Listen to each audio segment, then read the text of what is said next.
It's so good to see you all, and it rained today. Yay!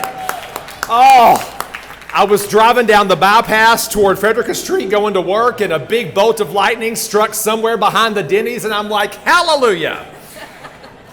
Oh, we needed that so bad. So it is intern day today. So we're going to recognize our interns by having them stand this morning and give them a round of applause. Let's have all of our interns stand. And kids too. We have a lot of kids here today too. Y'all stand up. To quote Whitney Houston, I believe that children are our future. Teach them well and let them lead the way. Amen. Actually, we're going to hear from some of our interns this morning too. They're going to be part of the program, so that'll be fun. We're going to start with our invocation and our Pledge of Allegiance. I'm going to ask you all to stand with me this morning. And to lead us, we have Addison and Haley Edge. Their dad, Jeremy, of course, with Baird. Come on up, ladies. You're our first interns / young people today. No pressure. They're all staring at you, so no pressure. Okay, let us pray. Dear Lord, we begin today by giving thanks. Every day we wake up healthy and with our friends and family is a gift from you. Thank you for this wonderful day and for allowing us to all gather here this morning. As we meet today, we ask that you would provide wisdom, guidance, and direction. Please guide our decisions with your love in our hearts. Thank you for this breakfast and bless the hands that have prepared it. For it is in your name that we pray. Amen. Amen. And now the pledge. I pledge allegiance to the flag of the United States of America and to the republic for which it stands, one nation, under God, indivisible, with liberty and justice for all.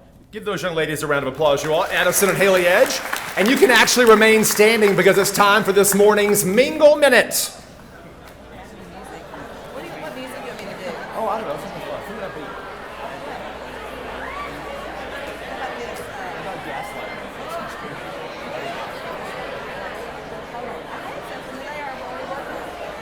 Hold on, give me a minute.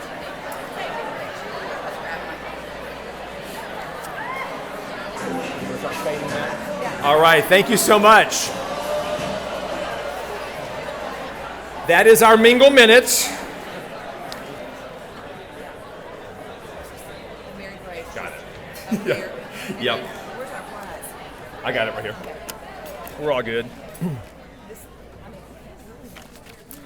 All right. By the way, the soundtrack selection was Young Americans by David Bowie, appropriate for Intern Day. So we have a secret shaker among you today, and our secret shaker is also an intern and a junior at UK. Mary Grace Hemingway, where are you? Good morning, dear. So who are we recognizing today? Paula, come on over. We are hooking you up, courtesy of our friends at Baird, with a gift card to the Miller House. Oh, yes. Congratulations. Thank you so much. Indeed. By the way, they're closed this week for painting, so you have to go next week, but I saw that on Facebook, the paintbrush. I'm like, oh, they're closed this week. All right, it is time to recognize our new chamber members. All right, interns, look alive. My interns are going to handle this today. I sent them home last night with the scripts. I told them to practice in front of the bathroom mirrors. Come on up. Just come on around.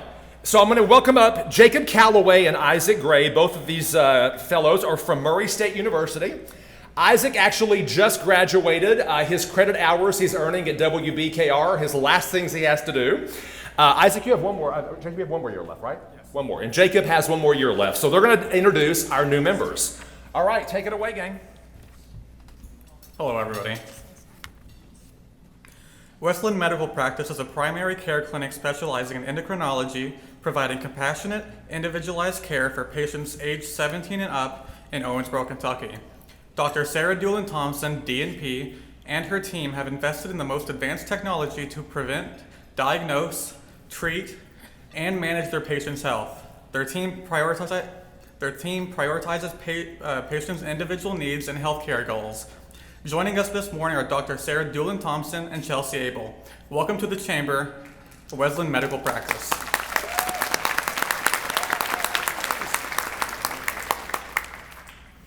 Let's see. Okay. Next up is Affordable Concrete Solutions. Wave to us if you're here. Where are you? Okay. Affordable Concrete Solutions is a locally owned and operated concrete business. They use top-of-the-line polyfoam to lift and support slabs as well as foundations. Prompt estimates and services are top priority. Customer satisfaction is guaranteed. Joining us this morning are Dylan Blanford and Adam Milton. Welcome to the Chamber Affordable Concrete Solutions.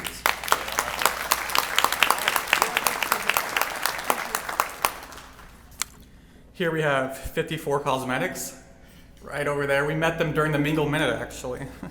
54 Cosmetics LLC would like to introduce themselves to the city of Owensboro. Veronica and Tammy, who are co-founders and certified artists, know what it is like to be on the top of your game and having to look your best. That is where 54 Cosmetics comes in, and this is a game changer. Because let's face it, we don't always have time for ourselves, so treat yourself. You'll wake up with makeup and slay the day. Joining us this morning are Tammy Roth and Veronica Blinko. Welcome to the Chamber, 54 Cosmetics LLC.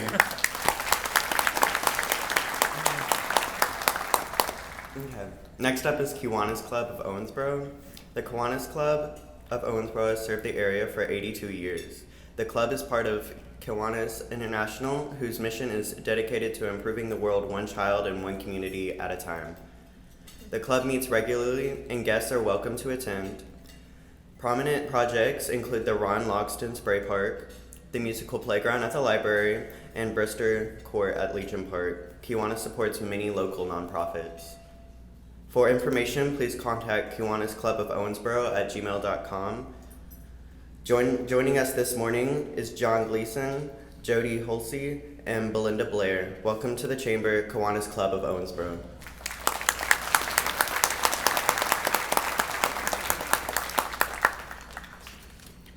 Love Yourself Boutique started out selling $5 paparazzi jewelry from the owner's home by doing Facebook Lives. After 1 year, she was able to quit her previous job of 12 years and go after her dreams. This past January, she brought in clothing and accessories to complement all the jewelry, allowing more growth. Within 3 months of doing this, she was able to obtain a brick and mortar store front downtown. This store is called Love Yourself Boutique. Some have asked, why this name? Her reply was still, and still is every day, one must love themselves to be loved and love others. Joining us this morning is Tammy Martin. Welcome to the Chamber, Love Yourself Boutique.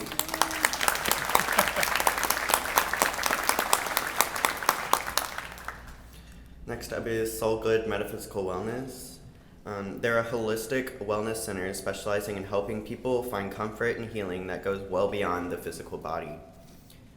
A nurse of 16 years, Cheney uniquely combines traditional evidence-based nursing care with complementary treatments like aromatherapy, art, color, mindfulness, nature, sound, and therapeutic touch to create a highly supportive and individualized wellness experience for each client. Soulgood is also home to a groundbreaking new relaxation spa that uses the 5 senses to recalibrate the nervous system. Joining us this morning is Cheney Mayer. Welcome to the Chamber's Soulgood Metaphysical Wellness.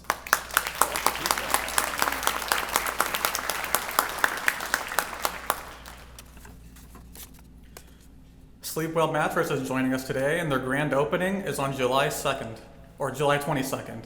Sleepwell Mattresses is a mattress and bedding retail store featuring a full line of name brand mattresses and bedding at affordable prices. Sleepwell Mattresses will operate under the local ownership of Matthew and Vicki Coomer of Owensboro, Kentucky. They look forward to serving the people of the greater Owensboro region with all their bedding needs. Joining us this morning are Matthew Coomer and Vicki Coomer. Welcome to the Chamber, Sleepwell Mattress.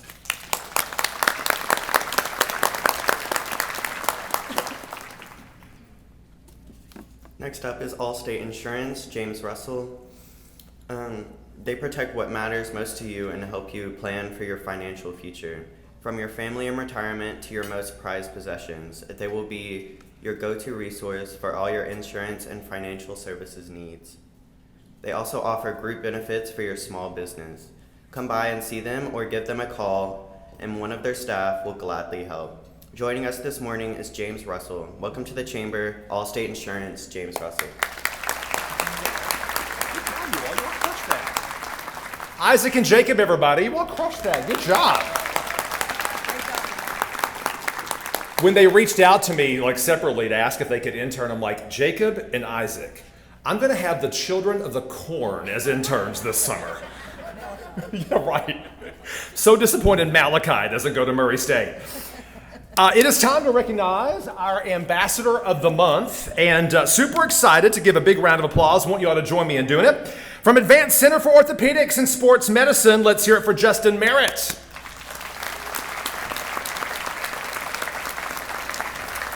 That, my friend, is a $50 gift card to Lure. Congratulations. It is time to introduce our breakfast sponsor. Very excited to have with us Mr. Rick Hobgood from R.W. Baird this morning. Come on over, Rick.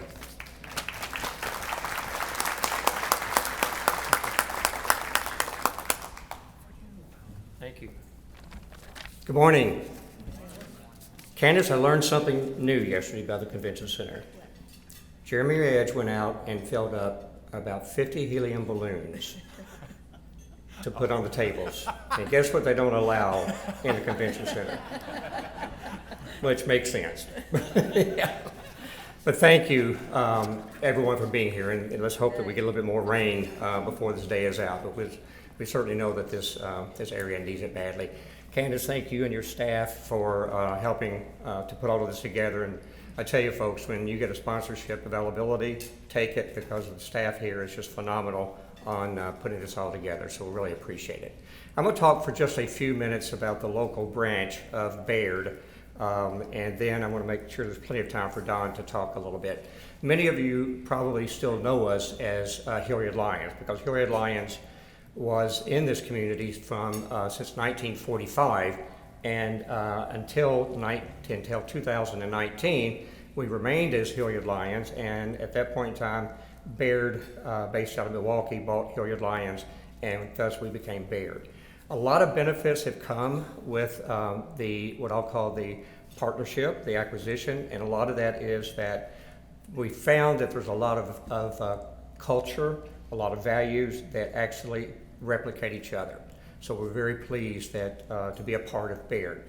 We hope that through our branding initiatives that we've been able to continue to try to put Baird out there now as a part of this community. The other thing that was very important about Baird was their commitment to what they do and what they want in the communities. So I'm very proud to say that our local office does a great deal around being involved in boards, and I'll get into that more here in just a second. A little bit more about Baird, and I won't take but a couple more minutes. Roughly in about 160 different branches, both in the United States as well as Asia and in Europe. The branches range from Seattle to Naples. So some of my folks here have actually asked for a transfer to Naples, but we haven't okayed that at this point in time. But so they've got a very nice nationwide print and full range of services, which always say the client always comes first. One of the things that we were most proud of as becoming a part of the Baird in 2019 was that in 2020, our Owensboro branch was recognized as one of the 3 top branches at Baird out of 160 branches, so which was pretty phenomenal to be brand new to the industry or to their title, and to be recognized as the best branch out of 162 branches. So that is owed a great deal to the folks here in this room that are part of the phenomenal staff here in Owensboro. I'm going to ask every one of those folks with Baird to stand, if you don't mind, for just a second, and just stay standing for just a second. So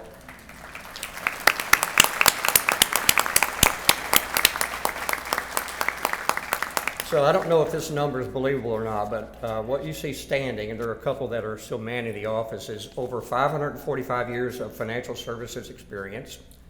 There are 3 certified CPAs in the office, 3 certified financial planners in the office, 4 certified financial planners in progress, or in training, I guess, MBA, CWA, CRPS, and I'm sure there's another title or 2 that I'm not mentioning. But anyhow, we feel very, very pleased to have that type of talent. I feel very pleased to have that type of talent in the office. So thank you very much, you folks. Appreciate it.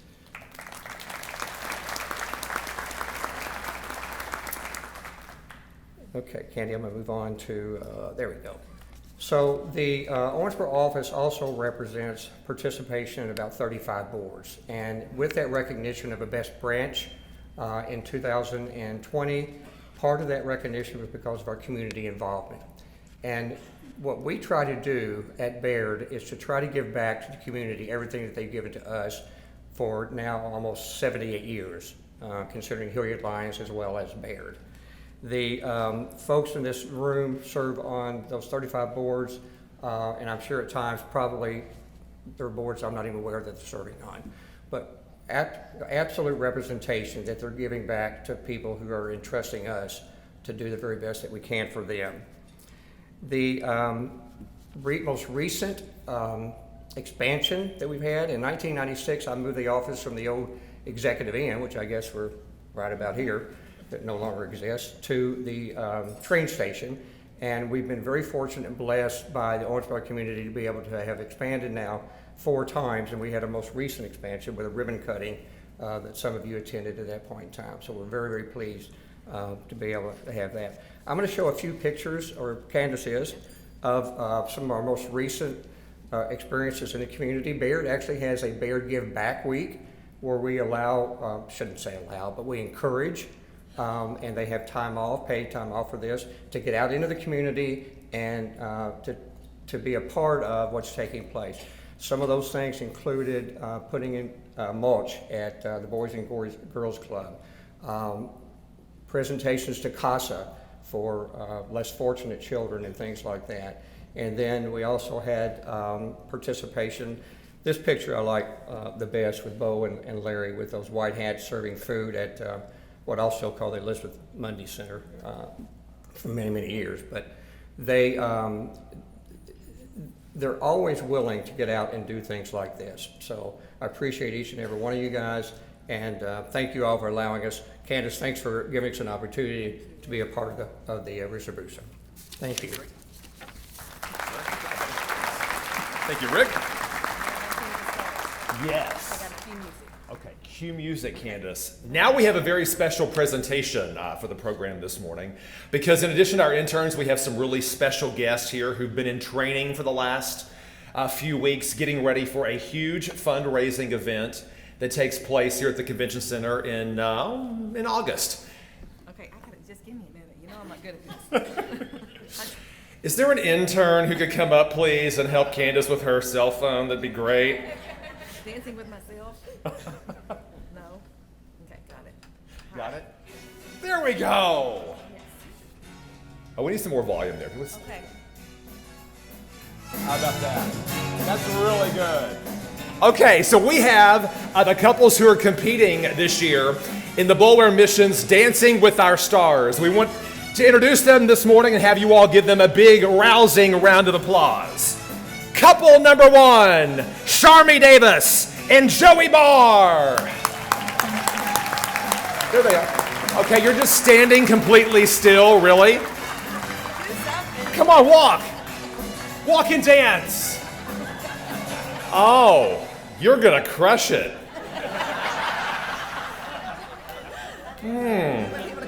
Think we found 5th place. Couple number 2, Chris Gendek and Katie Cecil. Oh, there we go, see? Okay, Katie, Chris is doing all the work. I'm not sure what you're doing, but you need to get with the program, princess, okay? Couple number 3, we have Colin Powers and Rhonda Davis. And today, by the way, filling in, Rhonda's filling in for Noelle today. Where are they? They're in here somewhere. There they are! Here they come. Big round of applause.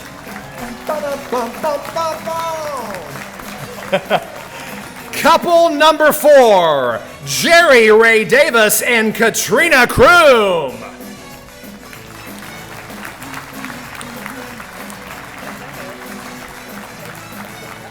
Okay, they're apparently dancing somewhere else this morning. They're like in secret training right now. You all are doomed.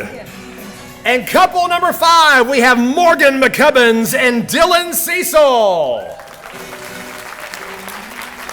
Here they are.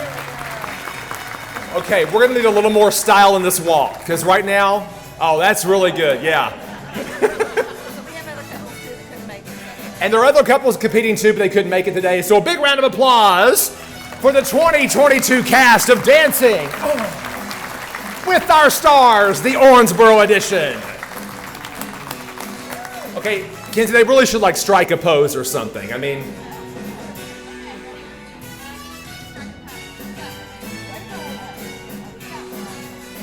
okay. Rocking it out. Yeah, pose, picture. This is like, here we go. Oh, here we go. That's what I'm talking about, Charmy and Joey. Thank you all so much. And by the way, kudos to Charmy and Joey. They look like sleepers, but they got up here and rocked out that pose. So, in it to win it. In it to win it. It is time for our chamber update, and with that, and we expect some dance moves from you too. 'Cause I can't dance. Our president and CEO, Candace Brake.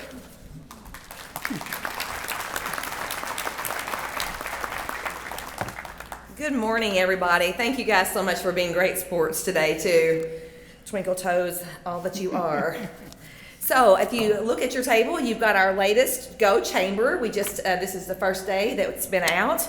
Make sure you look through that. It talks about a lot of great things going on right now, including our last Chamber After Hours. That was sponsored by our sister organization, Visit Owensboro. I believe Mark Calitri is here with us today, and Chris Gendek, who's just showed how talented he is. Thank you all for all of your support and everything you're doing for our community. This is full of some great things. Make sure you look at it. And Jason Tanner did a fantastic job on the cover. So we have a lot of ribbon cuttings that we've had over the past few weeks. Our membership, we've had, as you can see, a lot of new members. And we have some fun ribbon cuttings coming up. Soul Good will be on Friday, July the 8th at 12:15 at their place. There she is. And Cedarhurst Senior Living, about a year after, we're going to get to celebrate with them Friday, July the 22nd. CareNet of Owensboro on Thursday, July the 28th. And also, after that, we have Leadership Owensboro applications are available. We had a record number of nominations, about close to 100 nominations this year. But if you haven't been nominated, you can still apply. So make sure that you check that out. Ashton Warren is here with us today. She's our Talent Programs Director. If you have any questions, you can talk to Ashton. And if not, you can go on our website where the application is, download that, and get it to us. Ambassadors meeting is on July the 20th at 12. And our Golf Classic is coming up soon, and I see Randy Clemens out here who always helps us with our great merchandise that we have there. It's good to see you today, Randy. So we have a lot of people that make this Golf Classic possible, especially our presenting sponsor, Owensboro Health. Mark Marsh is here, and Steve Johnson. Good to see you guys here today. It's on Friday, August the 26th. And I'm going to go ahead and read all of our sponsors so far, and we do have a few openings for teams, just like maybe 10. So give us a call as soon as you can. Kenzie Toms on our team if you're interested in playing or sponsoring. So we have on our photo sponsor, Kentucky Legend. Platinum sponsors, Houchins Insurance Group. Our golf ball sponsors, Domtar. And another platinum sponsor is Hart's Contracting.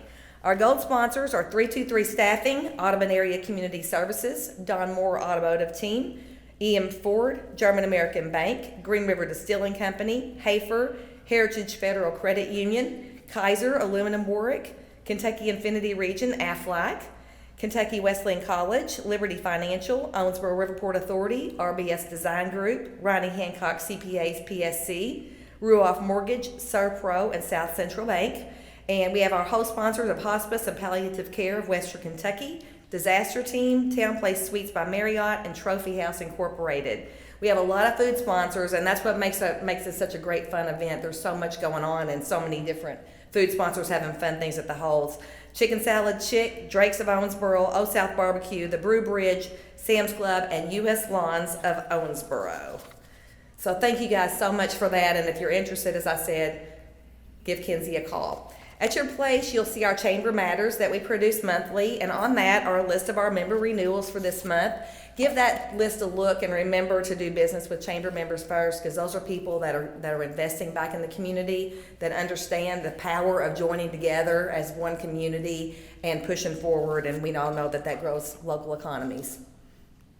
And UniFirst Corporation is our spotlight for award winner this year. They won our Business of the Year, 51 to 500 employees. Dave Roberts is unable to be here today. He's out of town, but we miss getting to see him today. And we want to congratulate UniFirst for all the groundbreaking, innovative work that they're doing in our community. We're super proud of them. And so we had a call from, I forgot about this one, Farm Bureau. They're celebrating their 100th anniversary. And part of that's going to be with the county fair. So make it a point to celebrate with our Farm Bureau. We have a lot of great members, great agricultural members that are part of this Chamber of Commerce who really understand how we move the community forward, several on our board. But this is a great time to celebrate. It's Thursday, July the 14th at 5 at the Davis County Fairgrounds. And it's a free dinner and a lot of fellowship. So lastly, Big Rivers, we appreciate you making our coffee possible for us today. And we have on July 30th, our summer edition. We had several merchants have reached out to us and said, hey, are we doing that again this year? And we had started it during the pandemic, but it was such a successful shopping day and really meeting benchmark goals beyond that for a lot of our merchants. So of course we reached out to our friends at Independence Bank. They're wearing their pink today, and we're doing this again. So thank you all so much. Suzanne, Nick, thank you guys for always stepping up and being a part of what we need to do. And we want to make everybody aware of this and just encourage you to be a part of this day, to get out and celebrate local community. It's local love, and that's what it's all about, right, is helping our neighbors, because every dollar we spend here is a dollar that makes our community go further. Thank you to IB, and thanks to everybody here for having a great time. Chad? All right. Okay, now we're going to do... Yes. Now we're doing beach balls. We are. So Independence Bank, Candace mentioned that Shop Owensboro is about local love. It's also about fun. And our friends at Independence Bank wanted to have some fun this morning. So here's what we're going to do. And I'll preface this with saying your answer cannot be me. So I want you to knee-jerk reaction, point to somebody in the room that you think is full of hot air. Go. Benny Clark, I see ya. Dale Taylor, you're pointing at yourself. That's great. Benny, Dale, who else? Oh, this guy right here, who is? I can't turn around. Hey, what's going on? You're full of hot air. Come over. Dale, come on down. Benny, right down here in the front. This will be great. I'm sorry, what's your name? Jeremy. Hey, Jeremy. Okay, Jeremy. Benny, right down here is fine. This is great. Dale, come on. Now, Candace is going to hand you each a beach ball, okay? Do y'all want to come up? I think we should have Suzanne come up here because it was her idea. Oh, for sure. Yeah, Suzanne, you can come out and help facilitate the contest. Dale, come on over. You have pink on. What's your shoes? You want my shoes? Or say what? Benny wins. Benny wins. No, Dale Taylor. So the goal here, when we give you your on your mark, get set, go, the goal is to blow that beach ball up as quickly as possible. Now, I feel like I need to define what a blown beach ball is, like definition-wise, okay? If your beach ball is blown up and it looks like it needs Botox, you're not winning. So that thing has to be taut and firm, okay? Oh my God. Candace, do we have some music for the guys? Oh, I think like the Beach Boys would be good, something to that effect, something upbeat. We're going to count them down from 3 to 1 and go as a group, okay? Suzanne, this is a great idea. Thanks. Yeah, it's all fun and games until we need an iron lung, so we'll see how this goes. She's number 1. All right, are we ready? Or do you want Surfing USA? Surfing USA, that's way better. Surfing USA is it. Okay, gentlemen, are we ready? Well, Dale, you volunteered yourself. All right, here we go. 3, 2, 1, go! Okay, Jeremy. There you go. Okay, Benny, what are you doing? Don't massage the beach ball. Blow the thing up. Okay, Dale's crushing it. Jeremy, any time of the day, I'm just going to, I love that Suzanne is actually giving them tips. Oh, look at Jeremy coming in hot. Look at you. Out of nowhere, you're like Charmy and Joey in Dancing with Our Stars. That's really good. You're turning really red. Yeah. I mean, he is taking sustained you should teach a Lamaze class. You really should. I feel like I could give birth watching you. Really. Benny, how are we doing? Benny, this is sad. Dale Taylor is actually making a lot of progress. Crushing it, Dale. All right, we're doing pretty... Okay, Benny, I could literally go to California and get back before that thing's blown up. All right, they're crushing it. Come on, Jeremy. We're doing so well. Oh, by the way, while you're all doing that, I'm going to show them the prize package. Maybe this will be some incentive for it. Oh, look at that. That's what they're playing for. That's a massive gift basket right there, featuring some of your Shop Owensboro favorites. Jeremy and Dale are really close here. This is actually really, really close. Dale's pointing and blowing the ball up at the same time. I love it. Oh, look at there. Hit that thing in the crowd, Jeremy. Knock that thing out there. You're a winner! Yeah, so Shop Owensboro, gang, July 30th, the summer edition. Thank you, Independence Bank. Dale, good job, buddy. Benny, well, and Jeremy, our champion.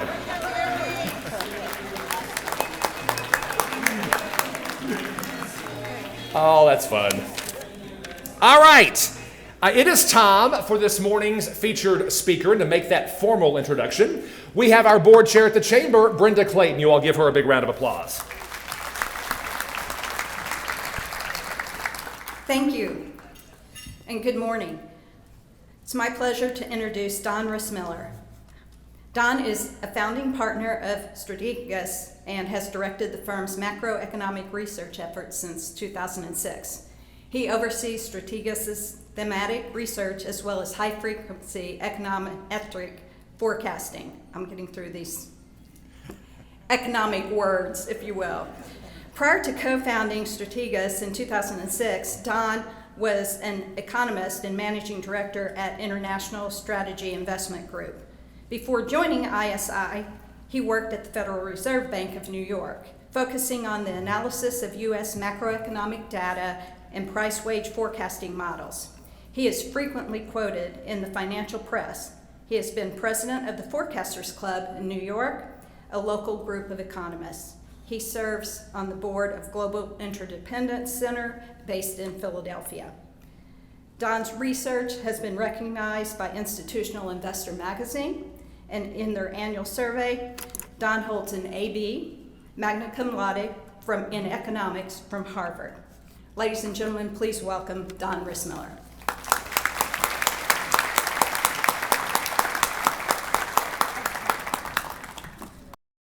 Thank you very much, Brenda, and thanks for the invitation to be here. I am just so happy I got to go after the Who's Full of Hot Air contest, so I may have to redo that after you see my slides.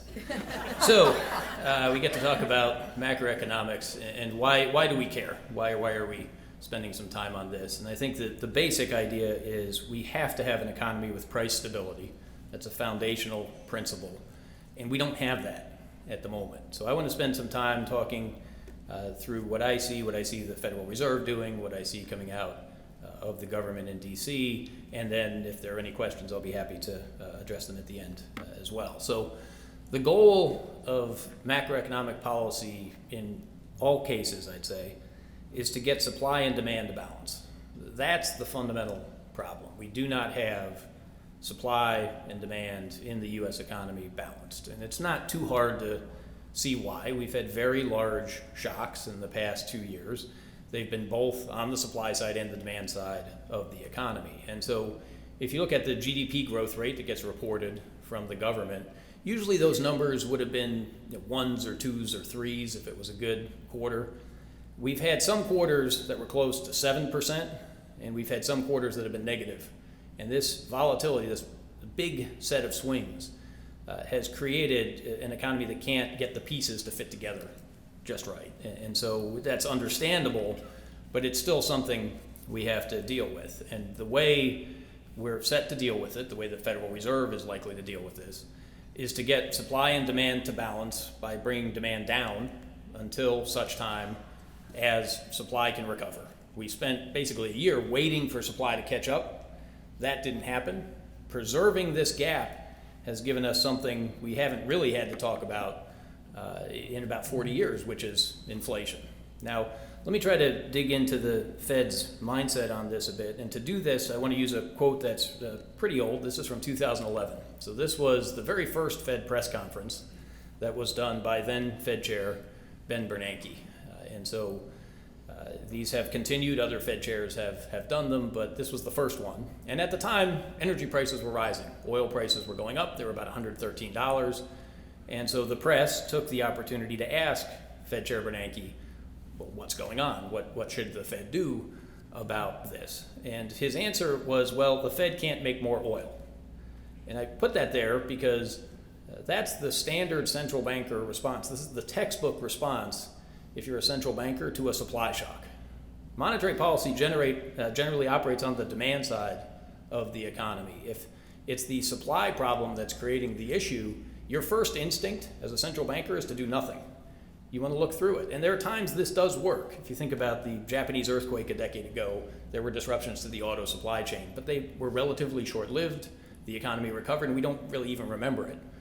We'll remember this because the supply shocks have been so large and so persistent that they're starting to do other things. And that sentence that's in red there is what I think is relevant for today. So Bernanke has answered this question by saying, well, the Fed can't make more oil, and we should do nothing unless it gets to wages and other sticky prices.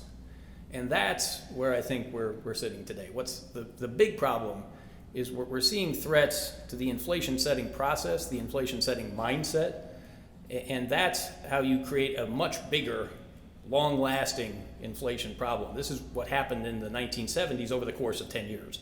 I don't think it's going to be that bad. I don't think we're going to let it get that bad. We're taking steps today to stop that, but we should take those steps because we're seeing the biggest threats we've seen since that time. So how did we get here? I want to show you a chart of real personal income. So this is adjusted for inflation. The red line is as reported, and the blue line is excluding transfers. So the blue line on the bottom there showed the drop in income around the pandemic. That shaded bar is the 2020 pandemic. And a successful policy would have been taking a triangle and filling in that hole. So fiscal policy that would have patched that, smoothed that out, would have been considered successful. Well, what you see is not only do we patch the hole, not only do we fill in that triangle, we stuck another triangle on top of it. So these charts are not supposed to be mirror images. They're supposed to look the same unless the policy response was so large, which it was, that we overdid it and we generated excess saving. And in fact, we did that twice more.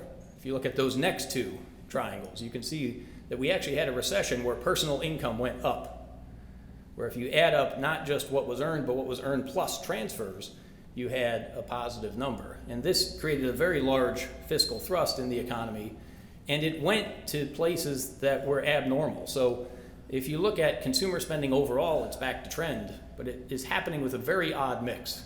We've consumed a lot of goods and not as many services, again, for obvious reasons.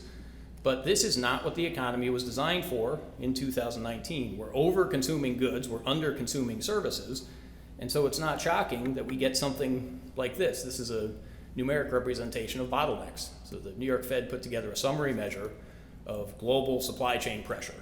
And when this rises, you have more supply chain pressure.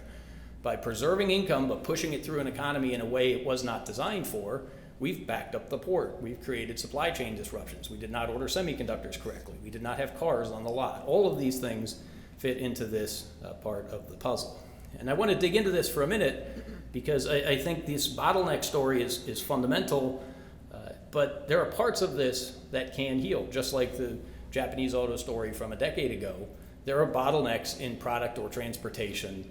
These, over time, tend to clear. Sometimes this is called the ketchup bottle model of the economy. We didn't come up with this, but it's a good term. You take the ketchup bottle, you turn it over. What's the first thing that happens? Nothing. Nothing comes out. So what do? You shake it. Nothing comes out. You pound on it. Finally, you get a plate full of ketchup. This is actually a pretty classic principle within industrial organization that under uncertainty, you tend to overorder. And I think we are seeing that. What we're looking at now within the product and transportation side of the economy is probably a flush. The issue on the bottleneck side is much more on the labor and energy parts that we have to focus on. So of these four bottlenecks, product, transportation, labor, and energy, the first two, I would have some confidence, are clearing and probably continue to clear. but we're stuck with the labor bottleneck, and because of geopolitical reasons abroad, nothing to do with what's happening here, really what's happening in Europe and Russia and Ukraine, an energy bottleneck that we have to adapt to as well. So parts of this will start to look better over the next few months, and it really already have. So used cars is one of the classic examples of the last 12 months.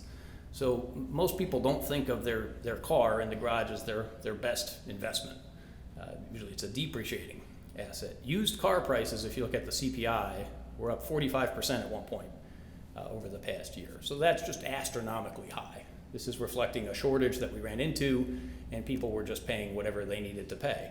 This is finally starting to wash through. So there's a Manheim index, which looks at used car prices. That's rolling over. The CPI for used car prices also is starting to come back down. And this is a big contributor to the core goods part of the inflation metric. This is part of how we got out of bounds, but this isn't likely to be how we stay out of bounds. So core goods are about 20% of the CPI, and it would be very reasonable to expect this component to go back to something like flat. A typical core goods inflation rate is not much at all because these prices are set globally. The issue is the weights now. This is 20% of the index. There's another 20% that's food and energy. So what's happening now is the core goods are actually starting to come back down to earth, but food and energy have been very elevated for international reasons, for geopolitical reasons. So those two are of the same size. We're not making much total progress in that world. And then the other 60% is services.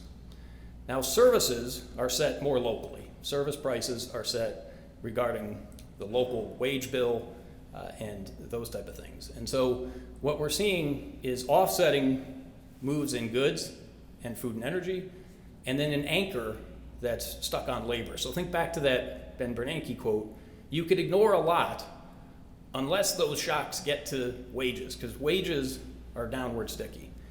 And so the labor market in the US basically looks like it's overheating here. It's probably going to have to slow down. We're going to have to see job gains come back down. The economy has to slow down to rebalance supply and demand to remove the inflation pressure that we're creating. So we've seen elevated numbers of job openings. We've seen elevated numbers of quits.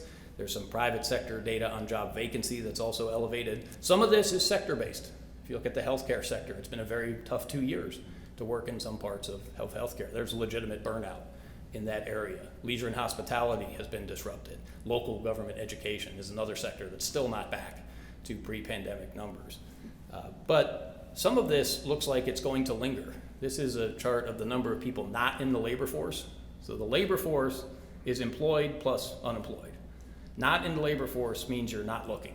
So you're in the country, you're counted, you're going to be in the number, but you're not counted as employed or unemployed.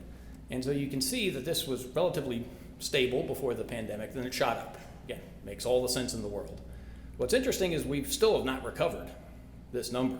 So this could be people who chose retirement, maybe a few years earlier than they might have. It could be people who are looking at a labor market that's disrupted for health reasons. It could be disrupted by the lack of childcare, lack of completely available and fluid schooling. And there could be the cash cushion that we looked at, also allowing this to persist. We really need this to clear. We need the labor market to clear in a better way. Otherwise, we're going to continue to see pressure on wages, and that's going to continue to pressure prices of services. And that is going to be in territory that is going to upset the central bank. So if there's one chart I'd ask you to take away, I'll end here with this. So this is a set of indicators that are looking at wages and prices. And the fear is you get into a self-reinforcing spiral, that you get wages and prices up. And this blue arrow here that looks at the employment cost index is the one I'd want to focus on. So this is a very good measure of wages for the purpose we're looking at here. Average hourly earnings, which are reported with the labor data, are also quite good, but they would move if you have a mix shift change, if you move to a higher paying job, or if during a pandemic you cut lower paying positions. All of those would move around the average. The employment cost index is constructed with fixed weights. So what we're asking is each job paying more? And that's what we're trying to get at with this series. So you can see right now the number there's 4.45. If you have wage growth for the entire economy well above 4%, it's going to be very hard to hold a 2% inflation target that the central bank wants. The economic relationship that should hold is real wages and productivity move together. So if the inflation target is supposed to be 2 and wage growth is 4, you're saying that we're going to make the other 2 up on productivity, and that can happen. But for the U.S. economy as a whole, 2% on productivity is the upper bound of where I'd be comfortable forecasting. So if you have wage growth faster than 4, you're going to start pulling your inflation target up. You're going to lose that anchor. So let's say wage growth is 5. What do companies do? Well, the labor market's tight. I guess I have to pay 5. But I know I'll raise price 6, and that'll work for a year until you get to next year. The labor market's still tight, and then the wage negotiation will happen, and you'll pay 6. You'll say, well, I know I'll raise price 7, and that'll keep going. This is what happened for the decade of the 1970s until it is broken, in that case by a very sharp monetary response in the 1980s. So this is what we don't want to get into. This is what I think the Fed doesn't want to get into. We need to have price stability as an anchor for the economy to operate, for business to operate, both small and large. And so what I'd say is we're looking at a situation where supply and demand have not been balanced. We need to get them back in balance. If supply will not come up to meet demand, demand has to come down to meet supply until such time as both can grow together. And that's really priority number 1 for the next year. It's priority number 1 for the Fed. Even if we see weaker economic growth, that's going to be accepted until we get inflation back into a state that is comfortable and not risking this type of wage price behavior that becomes self-reinforcing and very hard to break if it becomes entrenched. So let me use that as a set of opening comments, but if there are a few questions, I'd be happy to take them from the audience.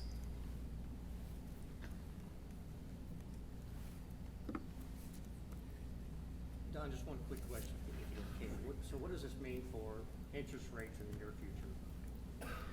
Yeah, so the question is interest rates. And so right now on the short end, we're not high enough. If you think about what type of short-term interest rate the Fed will be aiming for, they want a positive real interest rate, meaning the interest rate has to be above the inflation rate that they think they're trying to fight.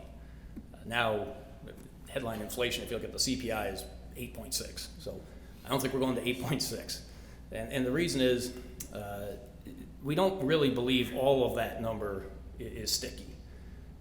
We think there's 3 or 4% inflation with a lot of pandemic-related disruption still in it. Time goes by, that flushes out. Let's say inflation settles in the 3 to 4% range. You have to get the short-term interest rate up to that type of number. And I think that's where the Fed is aiming. They're moving very quickly. They have a window to operate politically, and I think they'll try to take advantage of it. Long-term interest rates are going to be set by the market, and I think they'll start to converge around where the market thinks the terminal Fed funds rate is. We got up to about 3.5, and so I think there might be a little more to go there, but I think the 10-year yield probably bounces around between 3 and 4 as well, anticipating a terminal short-term rate in that same range. So Don, question. So what can the average consumer and the business leader, I mean, what can we do to exercise our part to make the stabilization occur?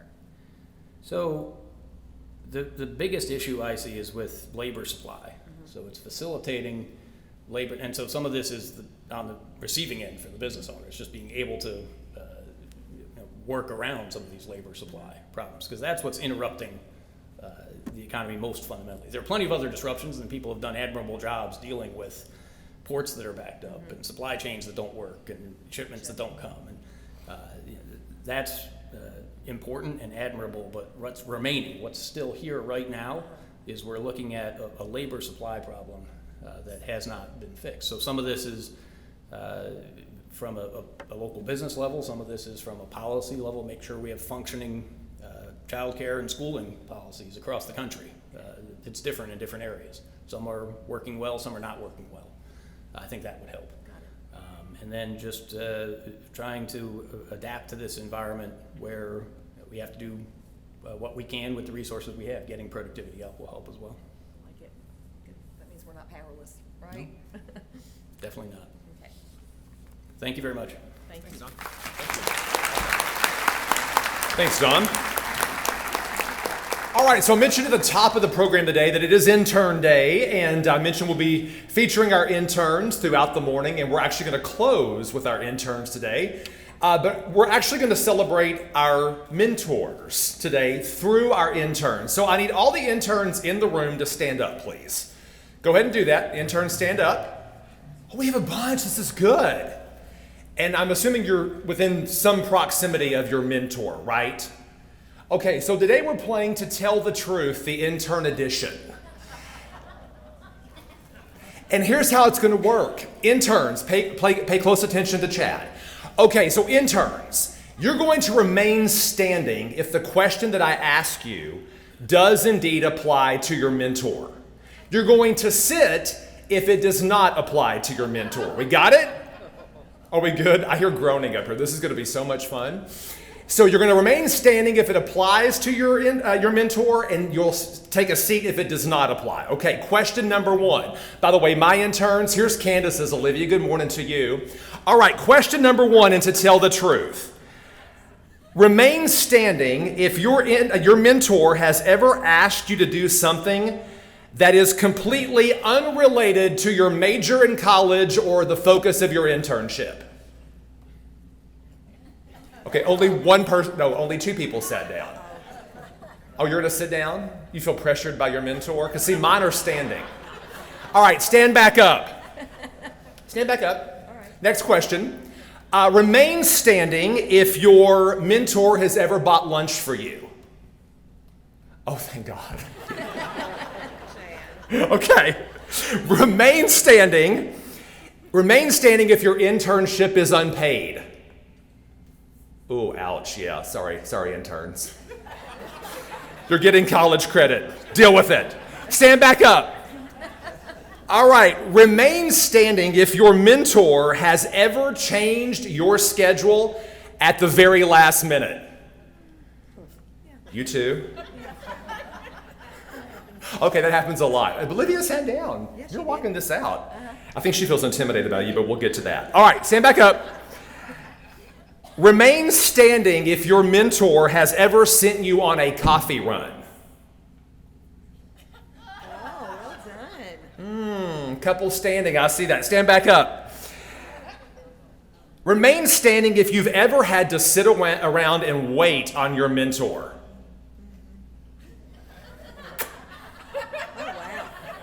Children of the Corn, we're going to have a talk after Rooster Booster. Stand back up.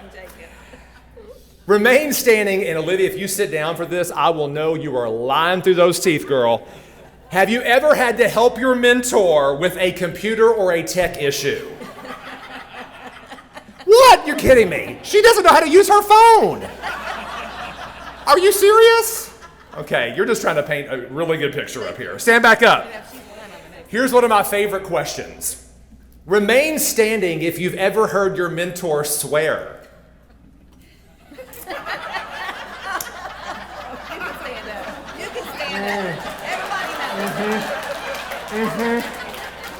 Oh yeah, that happens. Remain standing if you've ever found your mentor to be intimidating.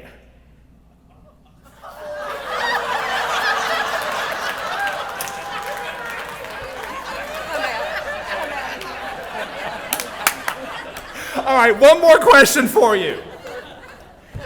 And by the way, shout out to Jacob and Isaac. They wrote these questions, and the 10th is my favorite.